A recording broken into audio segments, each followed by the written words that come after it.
За сайн байцгаана уу та бүхэнд энэ өдрийн мэндийг хүргэе. Би одоо МИМ 2 засгийн мэдээлэл жилийн үйлдвэрийн лабораториос мэдчилж байна. За тэгэхээр соёлын аж ахуй эрхэлж байгаа хүн болгон саамынхаа хэмжээг яаж нэмэгдүүлэх вэ гэж бодцоож байгаа. Тэгэхээр манай энэ эрдэс нэмэгдэл хичээлийг нэмж өгснөөр саамын хэмжээг 15-аас 25% нэмэгдүүлж болно. За ямар хэмжээгээр нэмж өгөх юм бэ гэхээр соёлын үнэнийхээ амьдын жингийн 1 кг тутамд нь 0.15 г буюу за жишээлбэл 500 кг амьдын жинтэй соёлын үнэ байлаа гэхэд 75 г эрдэс МИМО нэмэгдэл хоногт өгж яхад болох юм аа.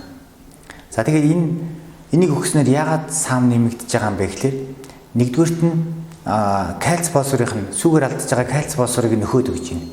Хоёрдугаарт нь энэ маань сүрхэг бүтцтэй байдаг. Нэгсэндээ харахад нэг чулуу шиг харагдаж байгаа ч гэсэн дотроо маш олон дооны тийм нүхнүүдтэй гэсэн. Тэр нүхнүүд нь болохоор хортой бодисуудыг өөрлөгөө татаж аваа саармагжуулаад